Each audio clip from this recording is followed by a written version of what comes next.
What's happening, you guys? We are at the Love's Travel Center in Lake Wales, Florida right now. So we're going to head out of here and go pick up our reload at the Coca-Cola facility in Auburndale. It's about a 22-mile trip. Yeah, look like we're clear. I'll get my stuff, a couple little last-second setup things there.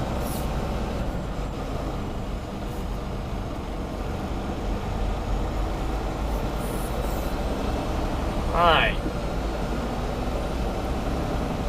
So, do traffic checks and all that, and then we'll start talking some more.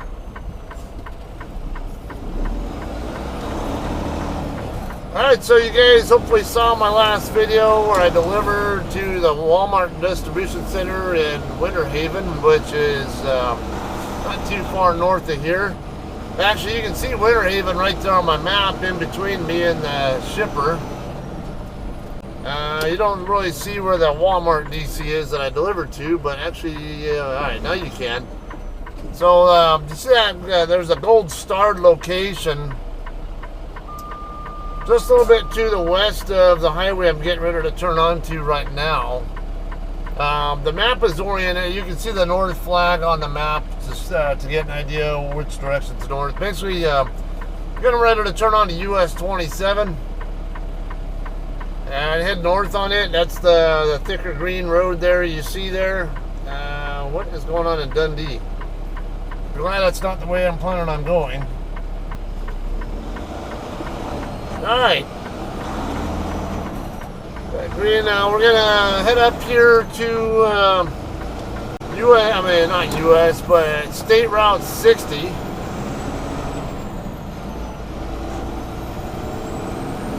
Yeah, it's 1.8 miles away. We're going to cut across that way. There are different options there we can take to get across there.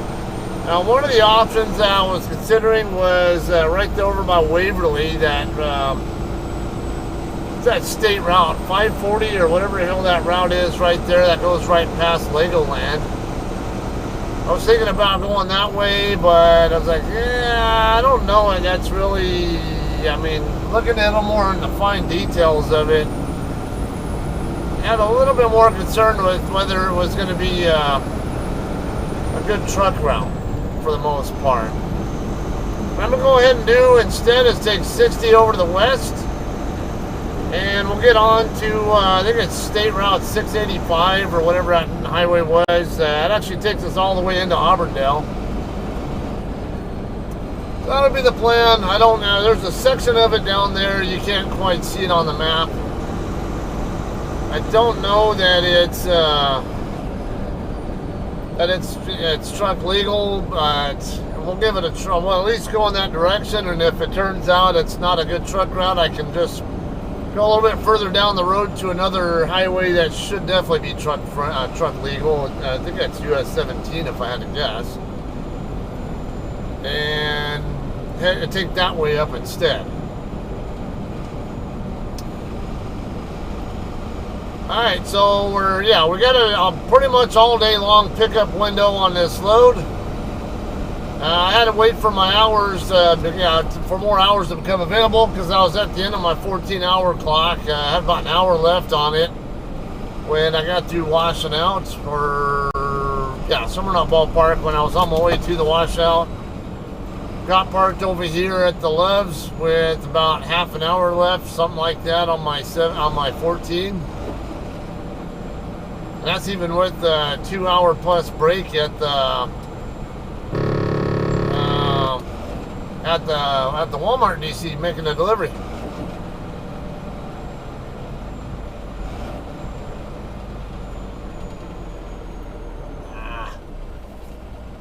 I'm in the wrong lane.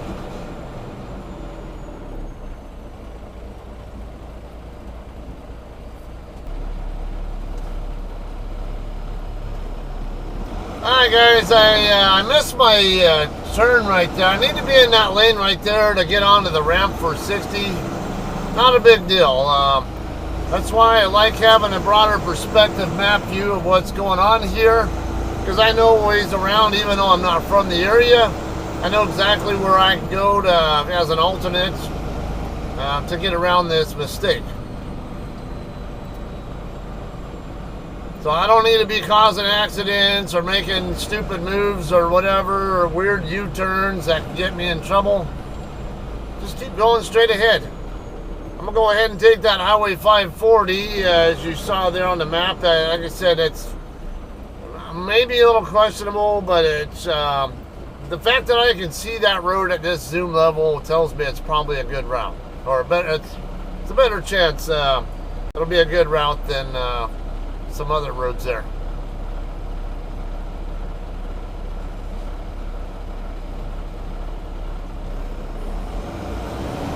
Alright, so that said there, something I want to talk about tonight will be involving fuel tanks. Okay, so if you're a JCT driver, you might notice, or I don't know, you might have heard that some of our trucks have basically 200-gallon fuel capacity, basically 100 gallon tanks on each side of the truck. You have others that are like mine that are what you call the Hirschbach spec trucks that have 90 gallon on the left and 80 on the right. That's 170 total.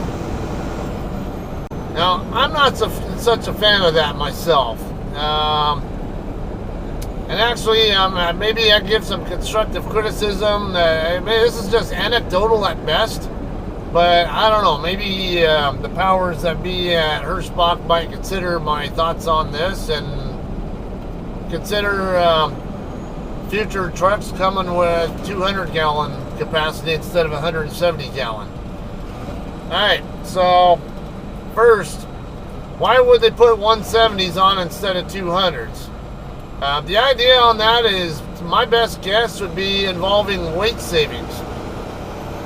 30 gallons of less fuel means you have, diesel fuel weighs right around 7 pounds per gallon. So 30 gallons of fuel is about 210 pounds.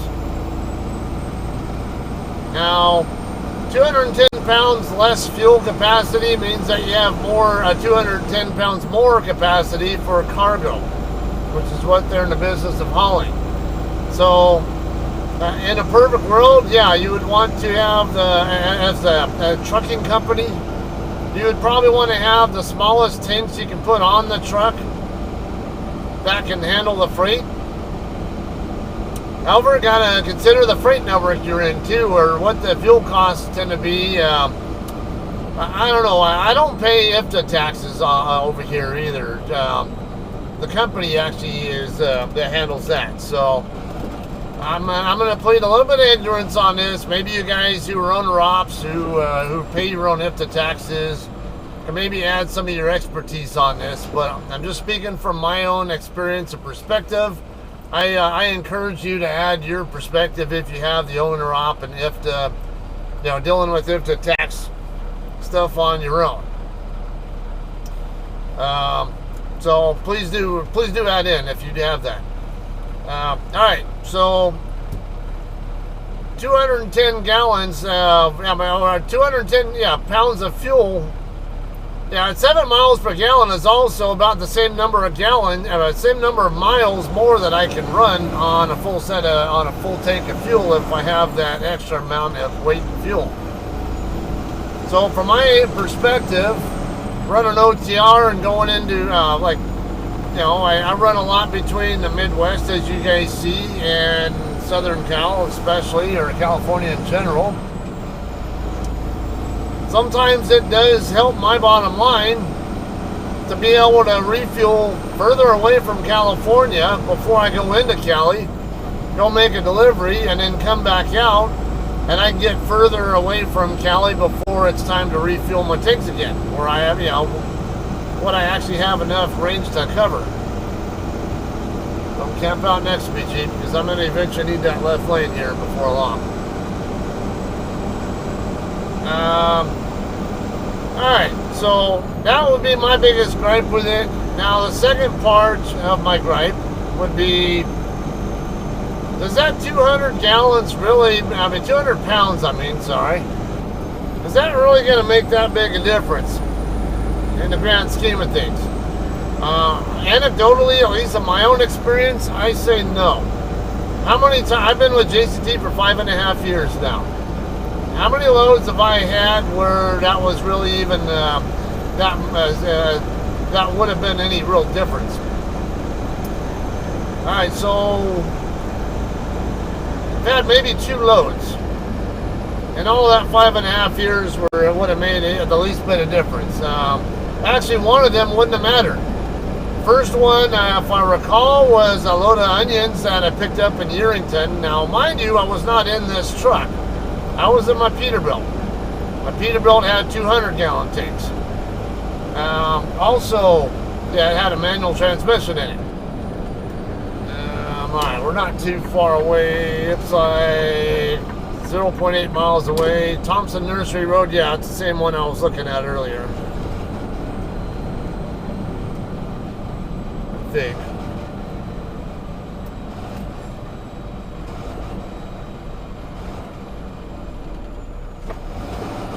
Okay, so yeah, I picked up a load of onions out of Yerington, Nevada, if I remember right. If that's the correct load I'm thinking of. In that case, though, I was more than 200 pounds over gross. I was over 1,000 pounds over gross. So it didn't matter regardless. That 200 gallons was not going to make a difference. And even if I'd gone there with like half a tank of fuel, 100 gallons at 7 pounds per gallon, that's 700 pounds. So that wouldn't have been enough to get me under the limit. No, it's not Thompson. Oh, it's 540 that I want. Let me zoom in some more. I did see this Thompson Nursery, or whatever you call this road here. That might be a good truck route, but it's not the one that I had in mind. It does look like it's yeah, actually that was one that I was looking at earlier, but I don't think that would be quite as truck route. It's not as likely to be truck legal as 540 is, which is coming up.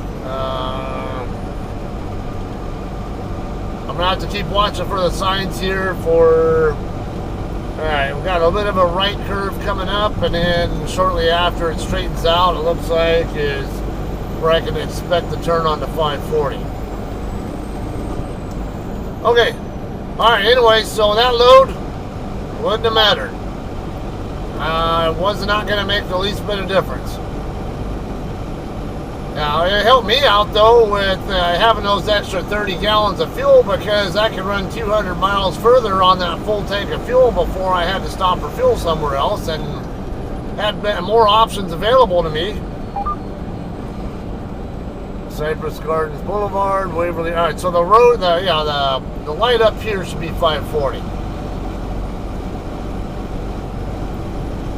All right, so yeah, that can make a difference for me, but not for the load. I had another one where I picked up a load of apples in Salah, Washington. I think it was a 2-bagger, if I remember right, or might have been Salah, Washington, and Yakima, Washington, or somewhere in that same area. Yeah, this is it. Alright, we'll continue this after I make the turn.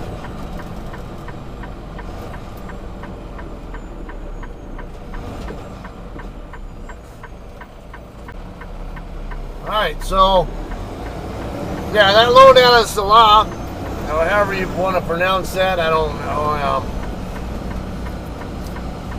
Anyway, I scaled that load out at the Gear Jammer in Union Gap, Washington, and it's scaled at 79,700 pounds. Now, mind you, that was a drop and hook pickup in Salah, and then I think I went over to the other shipper to pick up the rest of the load, and ended up with 79.7. Now again, this was in my Peterbilt, so I had 200 gallons. I don't remember if my tanks were full or not, but Yeah, it was one of those, would it have mattered? I don't know. Because I might not have had a full load of fuel at the time. I can't say for sure. However, on that particular load, when I picked the trailer up, it had a bunch of snow sitting on top of it.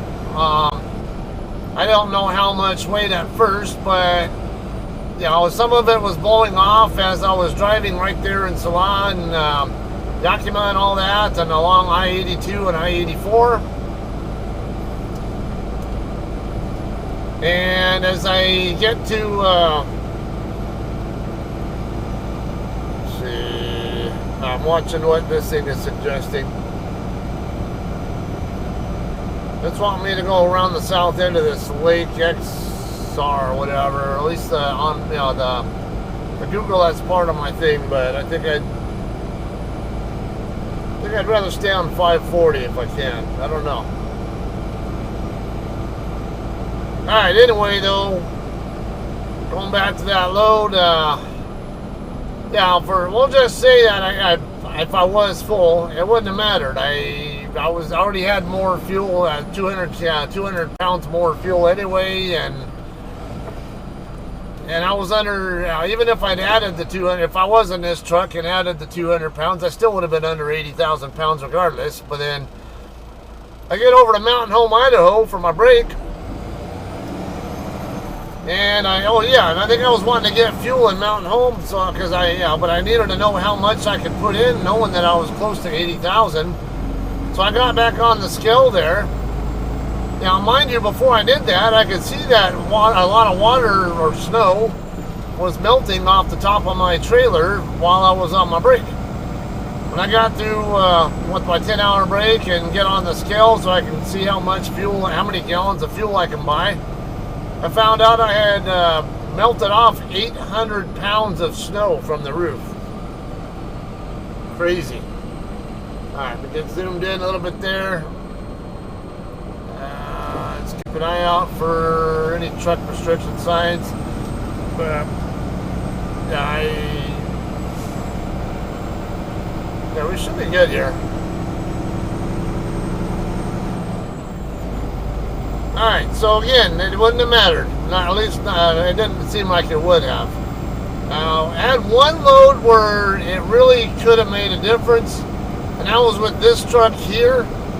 That was a load of George's chicken that I picked up in Cassville, Missouri.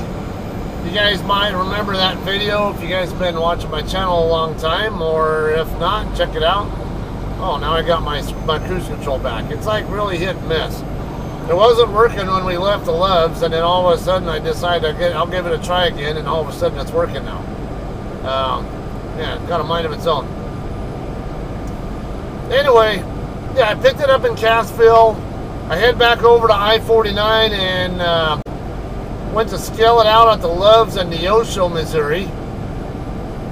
And it turned out, I forgot that I wanted to scale it before I got to the fuel island to get fuel. And I'm going to give you my explanation on why I do it that way in a minute here. A lot of truckers have a different perspective on this, but I'm going to give you mine and why in a minute. But anyway, I maxed out my tanks before I got on the scale, forgetting that I needed to scale it first. When I get through with all that, fill up all my tanks, get on the scale, find out I'm 79.9. I'm like, holy shit. But thankfully I was able to get all my weights legal for that load. I was not expecting it.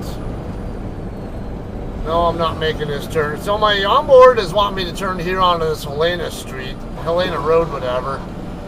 But again, you can see on here, this is a more significant traffic road. This is, which also means it's more likely to be truck legal. So that's why I'm going to elect to stay on this road instead. Alright. So I kind of dodged a bullet on that one. Now, if I been in the Peterbilt, if we had equal empty weights and I had that extra 200 pounds of fuel, then I would have been over gross. Well, it probably wouldn't have been a big deal because the APU exemption I probably could have taken advantage of anyway, because that does, by law, apply to both gross and axle weights. Alright, anyway, so what else was I going to say on that? Yeah, so I would have potentially had a problem on that, but I also could have avoided the problem regardless by scaling the load first and then go pick up, and then get my fuel based on how much weight that I knew I could put on and stay underneath 80,000 pounds.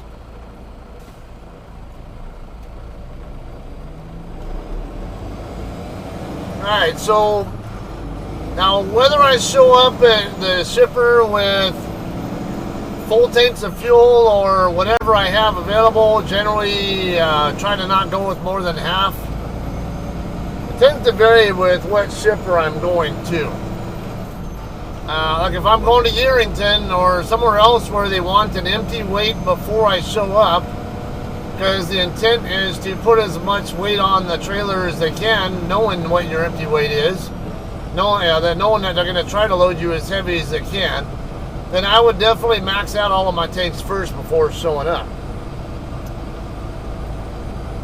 On the other hand, if I show up at another shipper where there's a potential I could end up overweight, but maybe especially if it's one that I'm familiar with and know that I tend to not have problems with, then I'm not going to be so picky about showing up there with a full tank of fuel.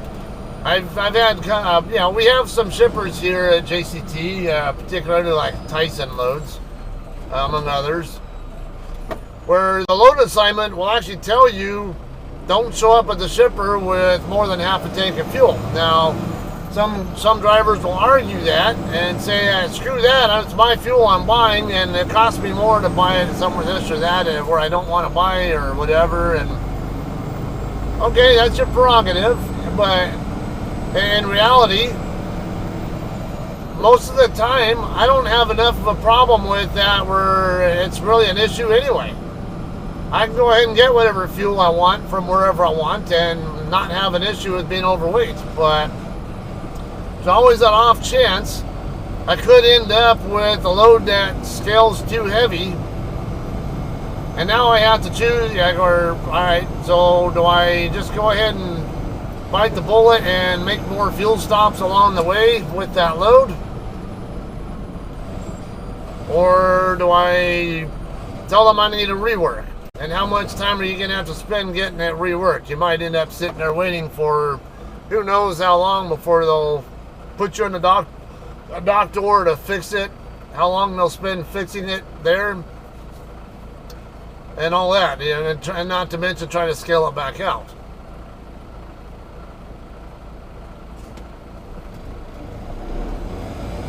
Now, me personally, it's kind of cost of doing business, I guess I would say, where I don't want to have to go through the hassle of trying to get a load reworked and cost myself in terms of now the load shows up late because the shipper screwed up the load, made it too heavy, and now I can't get to the receiver on time, which also means I can't get to another shipper in a more timely manner, which slows me down on that aspect also. You can get detention pay out of it, but 9 times out of 10 you talk to a driver, they said they'd rather be running miles, and they don't care about the detention pay. I don't really care as long as I'm getting paid either way. Now, there are pros and cons to each, but I'd rather not have to get the rework at all if I don't need to.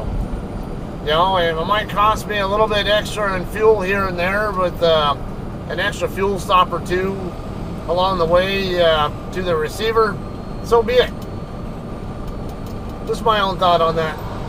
Alright, I'm going to go ahead and so that's my thoughts on this. We still got almost like 17 minutes to go before we're going to be at the shipper. You guys kind of generally see the route I'm going to take. When we get to that T intersection up there, I'm going to hang a left. And when we get over there to Eloise, I'm going to make that right turn onto, I think that's 685 or whatever that highway was. That should take us straight up toward Auburndale, up toward the Coca-Cola plant. There will be another small street on just to the east side of their facility that we're going to use to get over the truck entrance.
Alright guys, we are about here to the Coca facility.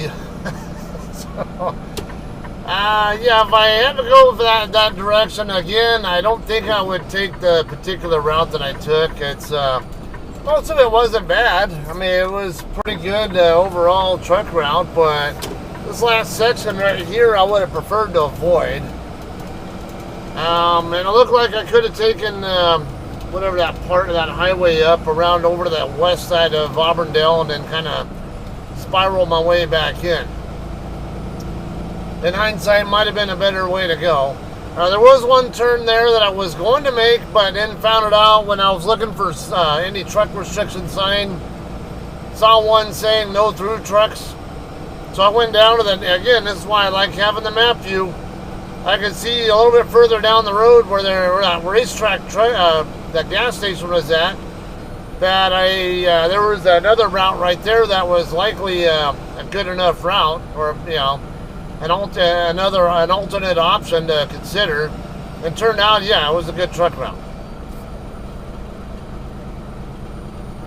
Alright, so we're going to do everything more than likely right here with this guard shack. There are two windows you're going to check in at.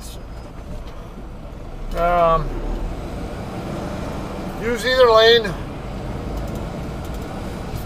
When you get up to the front, the front of the lane here, yeah, check in at window 1 first, and then check in at window 2 afterward. Should be a drop and hook pickup. See how it goes. I'll try to keep it quiet for most of it, so we can kind of expedite the video and not make it too excessively long.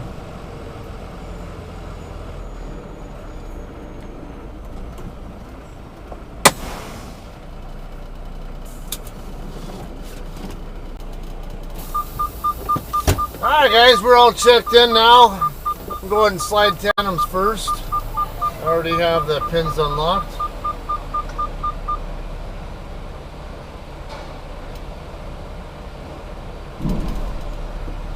Is that my loaded right there? I think it is. Can't tell because the bush is in the way, but it's the right row that it's supposed to be in.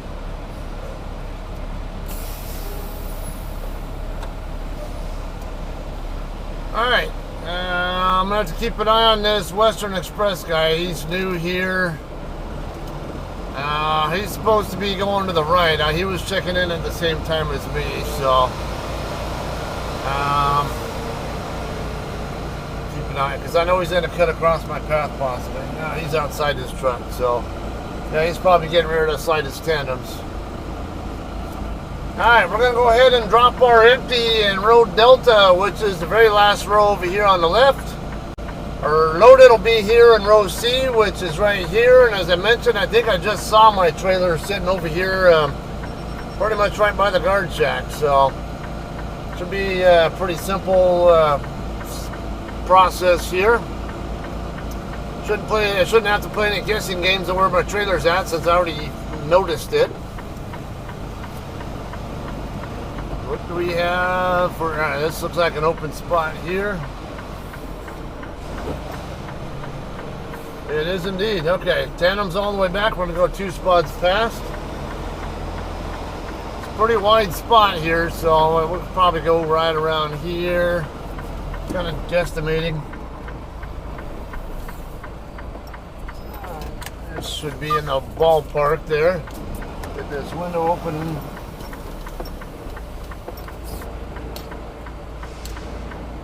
I want to see that corner of Hale's trailer as much as I can till the very end here. The more I see the front of his trailer, the corner of that trailer, the better the angle is that I can get into that spot.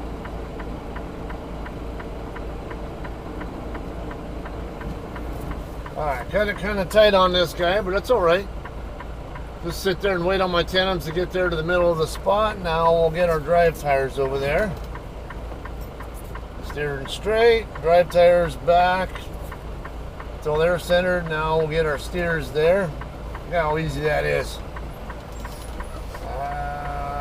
Alright, yeah. Oh man, I stopped it right when the tires were starting to hit the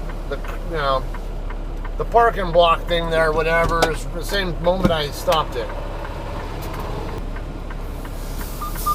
Alright, fifth wheel's disconnected. We're all ready to go here. Let's go ahead and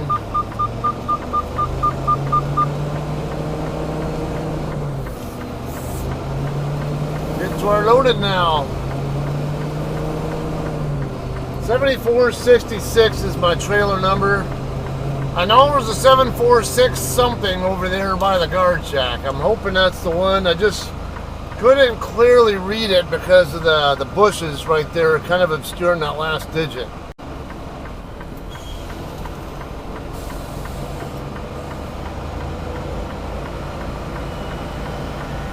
Yeah, it's right here. Yeah, it should be the same one I was looking at. Yep, sure is. It is indeed the same one I was looking at.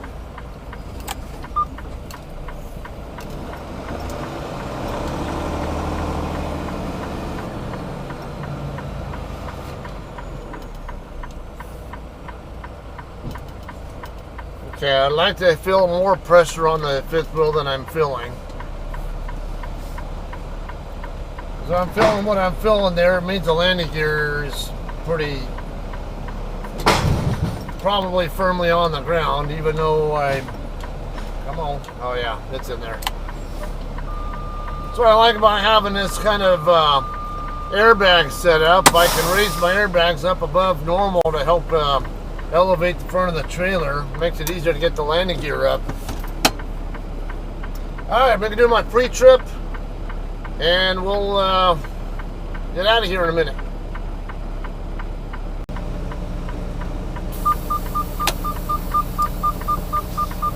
Alright guys, we're good to go here.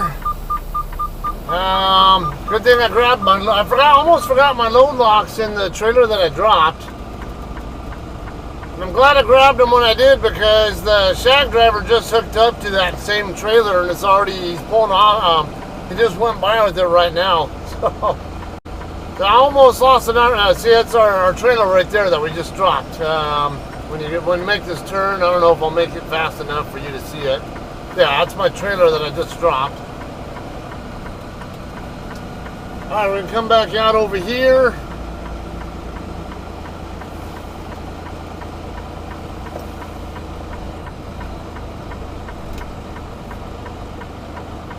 And get checked out here.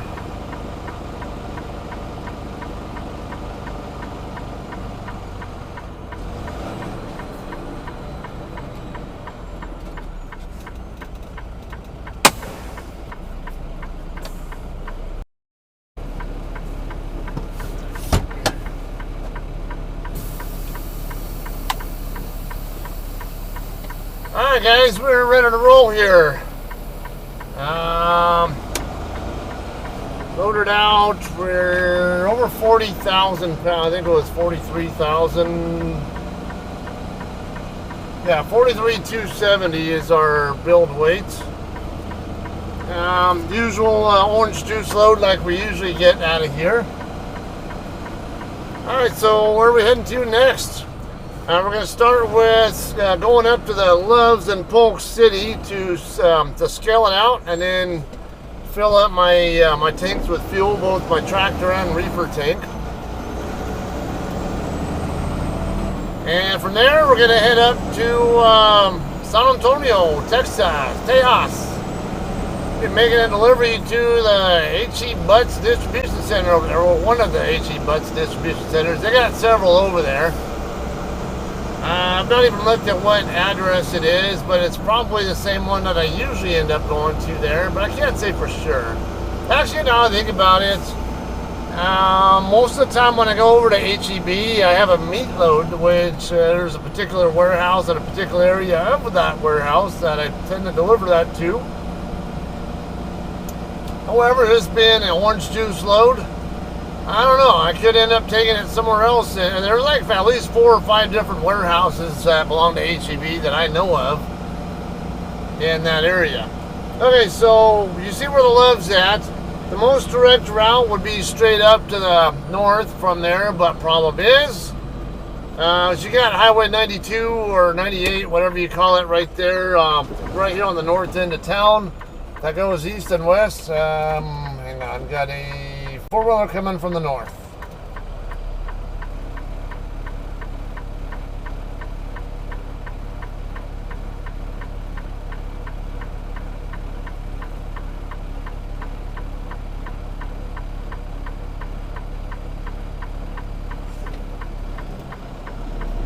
Alright, so we're going to make this left turn up here.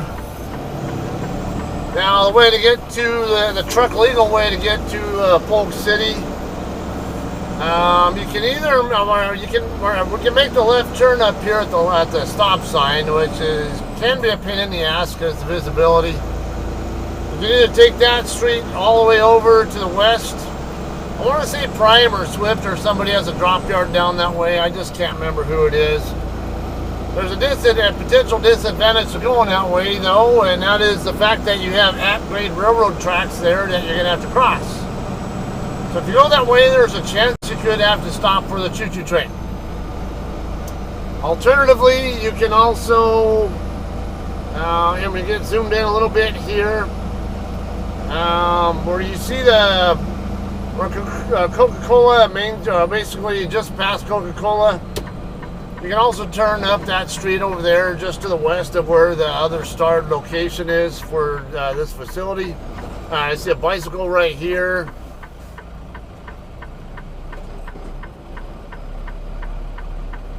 Go for it.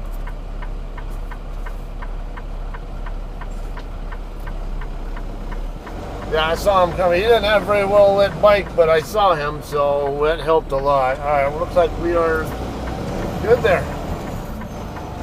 Alright, alternatively, yeah, you can see, you go all the way down to where that light is at down the road there, and then work your way up to 92, 98.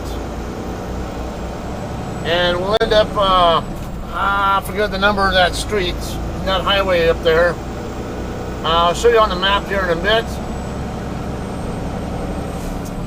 Actually, I think it's, yeah, the light I'm going to turn right at, but you can also go straight down the street. And as you see there, you can take it all the way down, but like I said, you got to cross railroad tracks at grade, whereas if I make the right here on at the light, and then make the left onto 92, 98,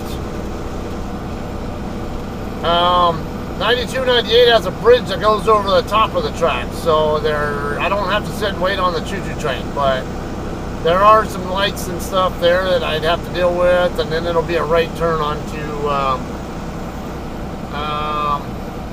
that highway over here to the west of the lake. So I personally prefer to go this way, just so I don't have to. I mean, I don't know. I don't necessarily. Sometimes I don't mind necessarily sitting and waiting for the train sometimes, but I don't know. This time around, I guess I just get just come up here, deal with the lights and traffic, and get rolling. Alright, so that's what's going on here. I'm going to try to keep this short and to the point, or as much as I can there. Hope you guys enjoyed. Hope you let me know your guys' thoughts on stuff. What do you guys do as far as what we talked about earlier with fueling versus heavy loads? And I don't know, maybe if you're Power B at JCT or some of it, or Hirschbach, someone of influence, maybe you might consider my thoughts there. 200 pounds of fuel is not really a big deal. It's not going to make much of a difference as far as needing to get roads reworked that don't would otherwise not need to get reworked. And on top of that, say drivers or lease drivers can get more miles out of their fuel. Now we don't do the 99-cent fuel here at JCT like Hirschbach does, so that's something else I want to consider. So we actually do have an interest in how much we're spending on our fuel at each location. Hirschbach with a 99-cent program, it doesn't matter where they're getting their fuel from, it's always 99 cents a gallon. But they can only get their fuel at Pilot, Flying J, and Love's locations as far as I know. So, alright, that's all I got for now. I guess I'll see you guys in San Antonio, alright? You all have a great night. And we'll see you guys then, right? Have a good one.